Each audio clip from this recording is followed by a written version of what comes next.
Okay, so as my dad mentioned, I am the children's minister here, which means that I have to do something fun, right? So, Julia and my dad, could you grab a table for me? I, of course, have an object lesson for you guys, which an object lesson just means that I'm going to use something fun, like an object, to go and get my point across visually. We use these a lot in Super Kid Academy because kids are visual and they like to see what I'm talking about, right? So, I have a bag with me full of some fun stuff. We have a towel. We got a water bottle. We have a bowl with a lid, which is currently empty. And we have a 4-pack of sponges. So, also pretend that I have a big host of dirty dishes because my idea does not need to involve actual dirty dishes. I just need your imaginations to bear with me on this. Okay. So, I am going to fill up this bowl with the water. This is how we're going to begin. So, I feel like that's good enough. So I have a sponge that I haven't used before, right? It's this nice pink one. I was so impressed that Stop and Shop had all these colors. So this is dry, right? If I try to use a dry sponge, is it going to work well to go and clean dishes? Have any of you guys tried to use a dry sponge to clean dishes? Does it work very well? No, right? You can try to get a lot of force going, and like maybe you can get some crumbs off or whatever. Maybe it can visually look like you did a good job scrubbing away, but the dish is not going to be clean. You would not, if you had all this ketchup and mustard. We just had 4th of July. I, for whatever reason, think of hot dogs with 4th of July, maybe because of like the barbecue thing. So if you just had a bunch of ketchup and mustard and relish all over a plate, and you try to use a dry sponge, and you try to rub it all off, with no water, just the dry sponge, would you go and serve more hot dogs on that plate for someone else to eat? No, that would be kind of gross, okay? So, what do you have to do with a sponge? You have to put it in water. Now, pretend that this is soapy water. This is just normal water because we're on carpet. We don't need actual soapy water to spill. So, if I go and take this wet sponge and go and rub on wet, soapy sponge and rub it onto a dish, is it going to work a whole lot better? Yes. It's going to be pretty simple to rub all the dishes, make them all clean, get all that ketchup and mustard and relish off. But if I just dip it in the water once, and I have like 15 dishes here, and I only did it once, and I'm going from dish to dish to dish, and never put it back in the water, do you think that's going to work out very well in the end? No, I'm getting that ketchup and mustard on every single dish that I touch because that's still in the sponge, right? The sponge goes and picks up everything that's on all the dishes, right? So what do I have to do? I have to put it back in the water after I've rubbed off one dish, put it back in the water, and then rub it on again, put it back in the water, get it all nice and clean again, and then go to the next dish, and then I dry them off, right? So, that's great, Brianna. What is the point? Well, these sponges represent us. It's revolutionary, I know. So, the sponge represents us. The sponge's sole purpose in life is to go and clean dishes, right? So that's its purpose in life. So cleaning dishes represents our purpose in life. So if you ever hear me say cleaning the dishes, scrubbing the dishes, that's a representation of our purpose in life. And the sponge scrubbing the dishes is the sponge walking out its purpose in life, or it's us walking out our purpose in life. But as we saw, the sponge just working on a dish, it's not going to get its purpose, it's not going to fulfill its purpose. It can't clean that dish. So it needs something. We can't fulfill our purpose alone. We need some soapy water. And the soapy water represents God's rest. Now, when we rest in God, we have all the strength and ability to do what we need to do in life, right? He gave us a plan, and he didn't just say, go and do it. Here's your sponge. This is you. You look great. You're pink, you're yellow, you're blue, looking great. Now go do my purpose for your life. No. He said, I'll help you, but it involves resting in God, right? And it's not just a one-time event. I don't just get rested one time, and then I scrub all my dishes. I go and do all my purpose for my entire life by being filled with water once. No. You have to continually go into the water, continually be rested in God in order to be able to fulfill your purpose in life. Actually, on the back of this sponge container, it says, notice, rinse thoroughly before and after each use and squeeze dry. Now, that's because you have to actually, even the sponge company wanted to let you know that you have to rinse the sponges in between every single use. So you actually have to rest in between what you're doing in life in order to be able to fulfill your purpose in life. The sponge can't just keep on going without resting, without being put back into the water. Otherwise, it's not able to do its job very well. It's going to get that ketchup and mustard on every single dish that you touch with it. So if you don't go and ever put it in the water, you're going to end up like that dry sponge at the beginning. And the dry sponge at the beginning represents someone who's trying to do it all in their own strength. They are completely burnt out. I feel like burning out is kind of like a hot topic in most workplace settings because at some point everyone's like, you know what? I've hit my burnout point. I am done with working. And that's what the internet is filled with. But we don't have to be like everyone else, right? Because we have God. So we don't have to be burnt out like the sponge at the beginning, which is all dry, because we have the ability to go and rest in God and stay fresh and soft and wet and not dry. So I was starting to think about this all because Pastor Sam had gone and talked to all these ministers, and he was saying that he takes a day off religiously. I was like, okay, I mean, the Bible kind of tells us that we're supposed to take a day off, but I thought it was interesting that he said religiously because, I mean, we know that Christianity is a faith versus religion, all that different stuff. It's not man-made, but it symbolizes when someone says that they do something religiously, they do it all the time. So people can say that they go to work religiously. People can say that they go to church religiously. That means that every Sunday morning, every Wednesday night, they're at church. That means that every time that they're supposed to go to work, they're at work. But I think that oftentimes we don't actually think about taking rest as something that we're supposed to do religiously.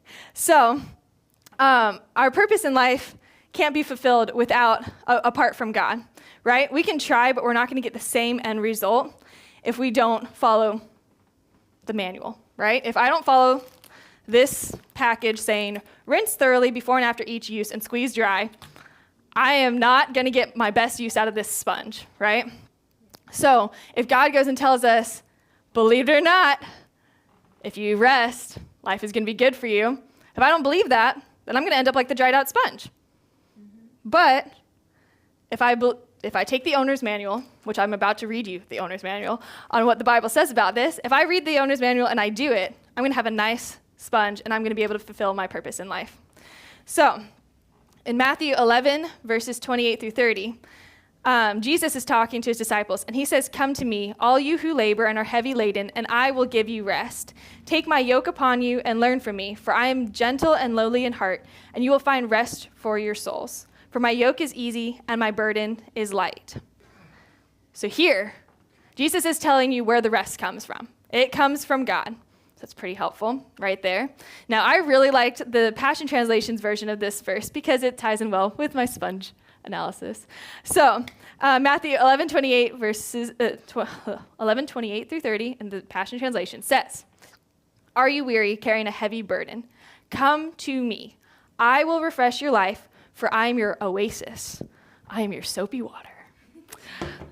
Simply join your life with mine. Learn my ways, and you'll discover that I'm gentle, humble, easy to please. You'll find refreshment and rest in me. For all that I require of you will be pleasant and easy to bear." I thought that was pretty interesting because, when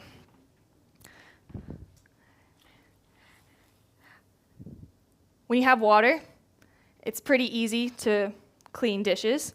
So it's easy to please the person, me, going to scrubbing dishes, right? It's pretty easy to please me if it's wet and the sponge is working the way that it's supposed to, right? But it's not the sponge that's doing all the work. It's the wet, soapy water. So Jesus is literally telling me, simply join your life with mine, learn my ways, and you'll discover that I'm gentle, humble, and easy to please. So when he's going and helping me, he's making it so that I'm getting the purpose that he has for my life done and doing it his way. And he's pleased with me when I do that. It's pretty cool. And then I find refreshment and rest in him. So in Super Kid Academy, we've been learning about the sweet life. This sounds like a diversion, but follow me for a couple minutes. So the sweet life is God's awesome plan for our lives. So if I were to just say the sweet life in class, they get to go say, God has an awesome plan for my life, right? And it's a treasure that we want to seek out. So we've been learning how the devil is a pirate that's trying to steal the treasure from us. So it's kind of fun, you know? So the idea that we have to work hard in our own strength or work constantly without a break, those ideas are like the pirates that are trying to steal from us. God's way involves rest. The devil's way involves pushing us to work constantly to the point where we're burnt out, where we're of no use to anyone. So God's way, rest. The opposite of God's way, not rest, burned out. So God is a good God. He doesn't just tell us things for absolutely no reason. He himself rested. And so he gave us an example of what he himself did. So the Bible starts with the words, in the beginning, right? In the beginning, God created the heavens and the earth and everything in them, including us, in 6 days. Then he rested on the seventh day. So in Genesis chapter 1, verse 31, and then 2, verses 1 through 3, it says, Then God saw everything that he had made, and indeed it was very good. So the evening and the morning were the 6th day. Thus the heavens and the earth and all the hosts of them were finished. And on the 7th day, God ended his work which he had done, and he rested on the 7th day from all his work which he had done. Then God blessed the 7th day and sanctified it, because in it he rested from all his work which God had created and made. So, listen to this. God Almighty, the creator of the entire universe, took a time out on the 7th day and stopped going to the next thing, which I'm sure he had a massive to-do list of things that he could do. But he took a time out and he said, I'm going to rest. I spent 6 days making all of this, but I'm going to take a time out. I'm going to pause. I'm going to just rest. And I'm going to have Moses go and record it in the book of Genesis so that everyone else knows that I took a day off. I think that's pretty helpful. So Genesis 1, verse 26 says that God said, let us make man in our image according to our likeness. So what does that mean? We're made like God. We're made in his image. So if God took a rest, the creator of the universe, don't you think that we should also take a rest? Because we're made in his likeness, we're made in his image. So when God gave Moses the 10 Commandments, all these laws that he was telling his people, things like don't murder, don't steal, don't lie, what's another one? Don't have other gods besides me. Don't cheat on your wife or your husband. All these important things. He also inserted one and spent the most time talking about it, on rest. So if you look in the 10 Commandments when they're all written out, every single one is a one-liner, except the one about don't serve any other gods. And then the longest one, 4 verses worth, is about taking a rest. So we're looking at Exodus 31, verses 14 through 17, and says, You shall keep the Sabbath, therefore, for it is holy to you. Everyone who profanes it shall surely be put to death. For whoever does any work on it, that person shall be cut off from his people. Work shall be done for how many days? 6 days. But the 7th is the Sabbath of rest, holy to the Lord. Whoever does any work on the Sabbath day, he shall surely be put to death. Therefore, the children of Israel shall keep the Sabbath to observe the Sabbath throughout their generations as a perpetual covenant. It is a sign between me and the children of Israel forever. For in 6 days the Lord made the heavens and the earth, and on the 7th day he rested and was refreshed. That's incredible, because God was saying, you saw my example in Genesis? You saw that I spent 6 days working and then took 1 day off? I want you to do the same. And I'm not just saying that casually. I really want you to take that day off. Because guess what? With the time of Moses' law, the penalty for disobeying was death. Not a pretty fun time. But thankfully, we are no longer under the curse of the law. So in Galatians 3:13 in the NLT, it says that Christ has rescued us from the curse pronounced by the law. When he was hung on the cross, he took upon himself the curse of our wrongdoing. So that means that we are not stoned. We do not literally die in the moment if we do not rest, right? Very good thing. Thank you, Jesus. We just had communion, and we know that if we don't rest or we sin for whatever reason, we have forgiveness in God, right? We have forgiveness in Jesus. So we're not going to die from not resting in the moment. I'm saying in the moment because choosing not to rest brings about death in different ways. It may not bring about death in the moment because we're not being stoned to death for not resting, but our bodies become broken down with the constant wear and tear. This sponge, if I keep on using it, I didn't rest at all, it's going to end up just as dry and burnt out as this one that has never been in water, right? If I just keep on using it, and I'm making a mess in the process. Everything in my life that I'm touching is getting gross because I'm not choosing to rest. So it's easier for you to get sick, stay sick.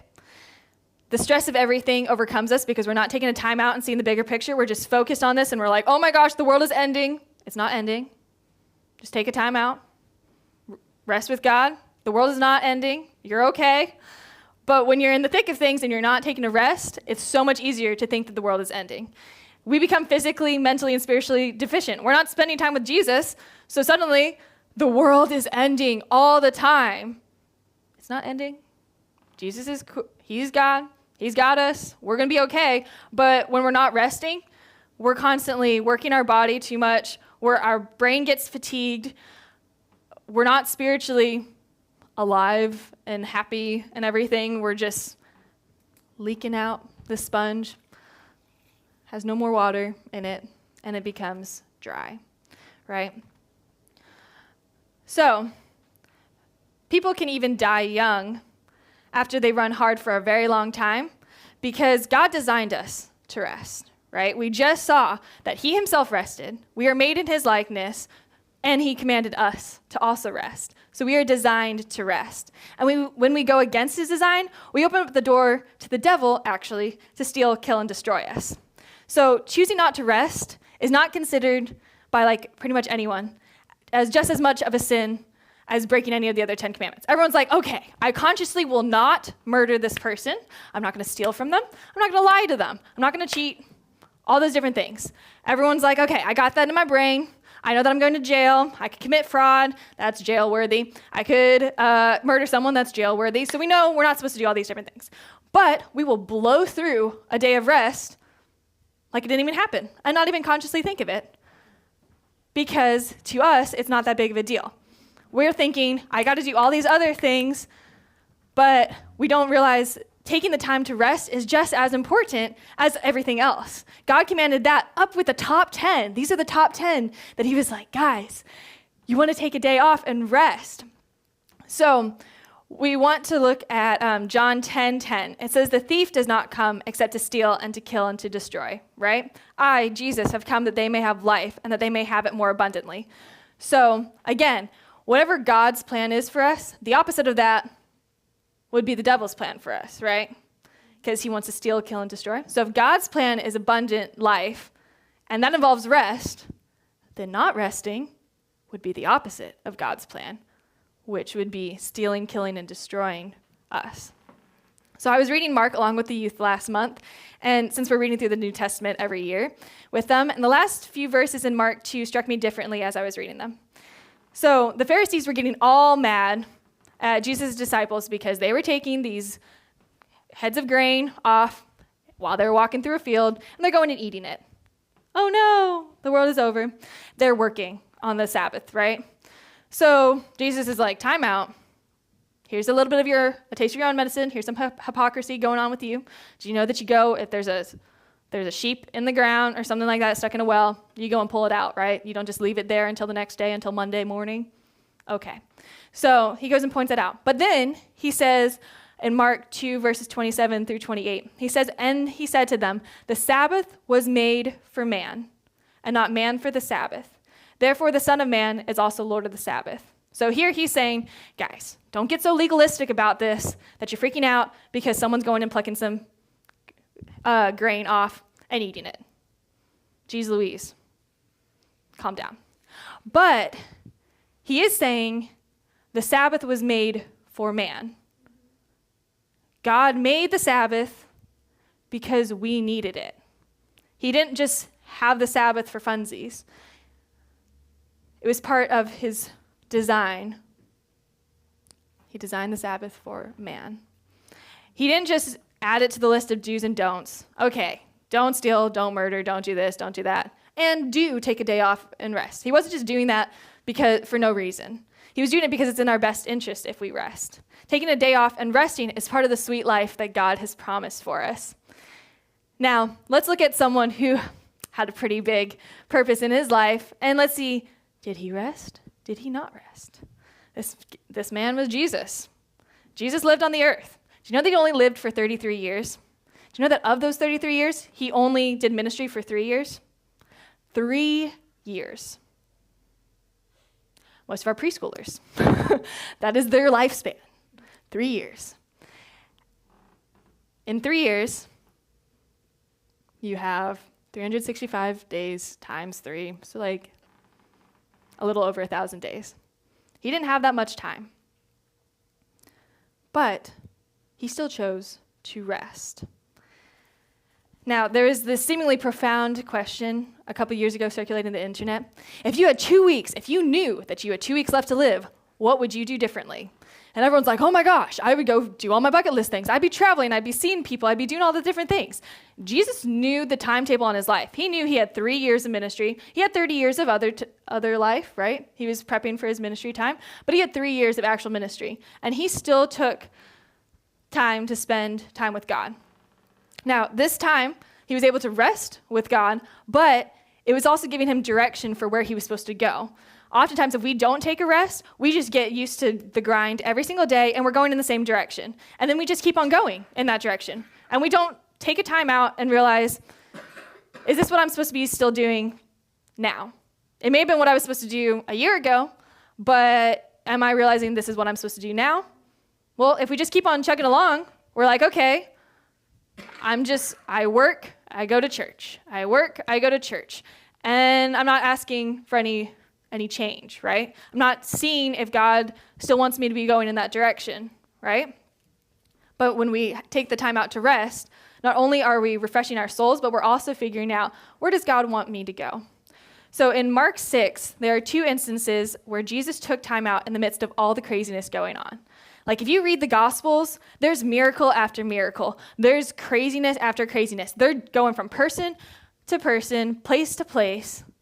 And yet Jesus, in the midst of everything, knowing that he had all these people that he was supposed to interact with, still took time out, stepped back, and talked with God.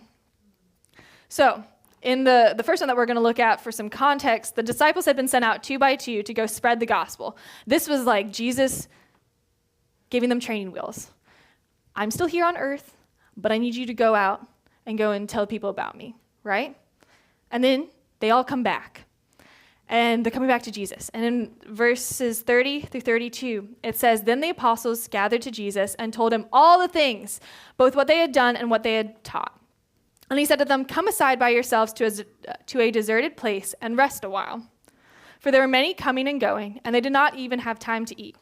So they departed to a deserted place in the boat by themselves. So, going back to the sponge, the disciples had just gone and scrubbed a lot of dishes.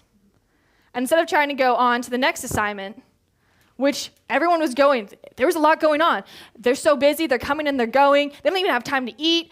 There's more people that need help. There's more people that could be healed. There's all these different things going on.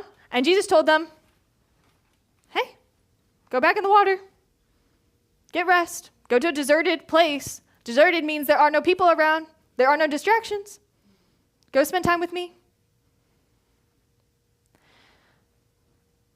He showed us an example of the fact that even when we have a million important things going on in our lives, there's always still the option to go and rest.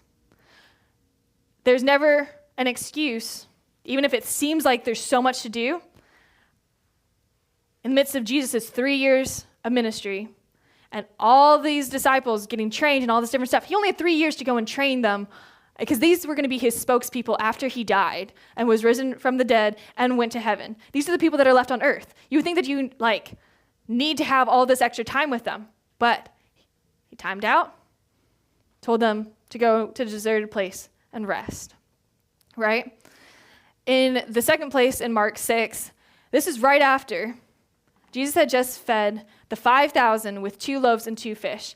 He had gone and he had taught these people for several days. They're out in a deserted place.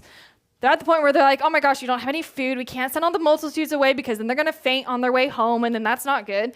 So let's just go feed them. So quick little miracle, 5,000 people, casually just feed them with 5 loaves and 2 fish. And then, this is what he says. Immediately, he made his disciples get into the boat and go before him to the other side, to Bethsaida, while he sent the multitude away. And when he had sent them away, he departed to the mountain to pray. Do you know what he did after he prayed? Which I think is crazy. He walked on the water just casually and just met them in the boat. No big deal. But he took the time to pray. He had a majorly busy schedule. He had just gone and preached and taught people for multiple days on end. He goes and does this major miracle, and the first thing he does is he goes and spends time with God. He gets soaked back in. He's just scrubbed a ton of dishes, and he goes and gets soaked back in with God and goes and talks with him and gets direction for where he was supposed to go. Because when you're praying, you're talking to God about everything that you want to talk to him about, but you're also finding out, where am I supposed to go next, right? And Jesus had 3 years, so he for sure needed to know exactly what he was doing next because he only had 3 years, right? So God hasn't just decided, we're just sitting on the sidelines, we're going to do nothing, right? So there's 2 ditches usually that people get into. Either they work all the time and they never take a rest, or they rest all the time and they never work. We're not advocating either of those things, but we're advocating a balance, right? Because God said he worked for 6 days and then he rested on the 7th. So God will never give us too much to do to where we cannot rest. There's always the option to rest. Even if it seems like there's so much to do, God would not go and ask you to do all of this stuff and then not give you the ability to rest, because he also did ask us to rest. So we have the option to rest in everything. And the Bible gives us an example of someone who did rest and someone who did not.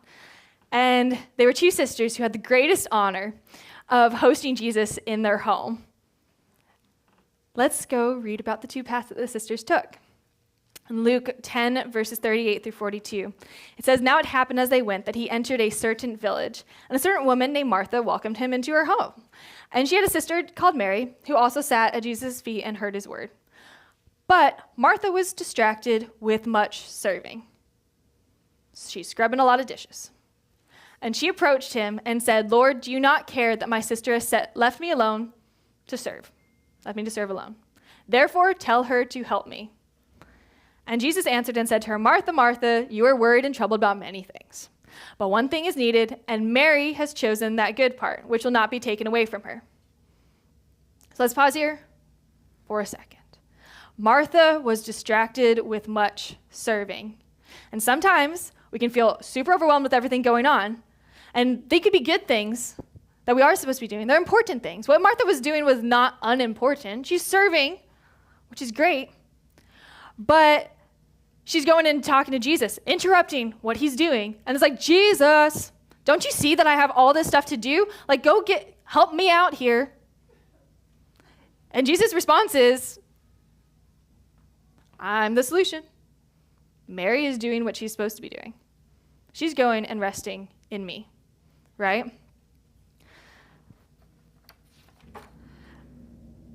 We need to take time out and rest with him so that we know what we're supposed to, so that we can keep on going with what he has for us. This stay with Martha and Mary was one of the few times he would be with them before he left the earth, right? It says that he was friends with them. For all I know, he could have been friends with them since he was like a kid or something, or he could have just been friends with them in these 3 years while he's traveling and ministering. So this is one of the few times that he's getting to physically be at their house. We know that there was other times because they were the sisters of Lazarus, and Lazarus died, and then he got to see them again. So there was at least 2 times. But Mary valued this time that she had with Jesus, and she decided to spend time with him and hear his word. Martha focused on all the material things that she had to do, and not that it was unimportant, but the timing was wrong. She could have prepped early. She could have been like, Jesus is coming. I'm going to get all this stuff prepped. Everyone can just do a serve-it-yourself buffet because we want to hear God. We want to hear Jesus speak. She could have done it after Jesus was speaking. But instead, she's like, I have this assignment to do, and I need to do it now. And the timing was off. God was telling her, you have this amount of time to go and spend with me. You have all this other time. At one point, he goes and tells them, you have the poor with you always, because this woman, who was also named Mary, goes in, dumps this perfume bottle all over him and anoints him. And all these people are up in arms because they're like, oh my gosh, that was worth so much. You could have donated this to the poor. And he was like, you're going to have the poor with you always. You only have me for a short amount of time. And she just anointed my body for my burial. Here, Martha and Mary only had a certain amount of time that they were getting to hang out with Jesus face to face.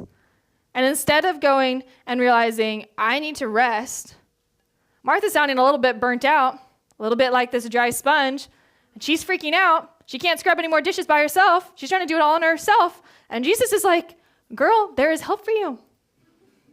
There's this water. You get to go hang out with me. Everything's going to be okay. But you have to hang out with me. Otherwise, you will be burnt out. You're not getting your constant refreshment. You need the water. And the longer you stay in the water, the more clean you are, the more refreshed you are, the happier you are. So sometimes the things that are going on in our lives can seem so overwhelming, so crazy that we're like, can't take the time out. I know someone who will work through company-paid holidays. Do you know what company-paid holidays are?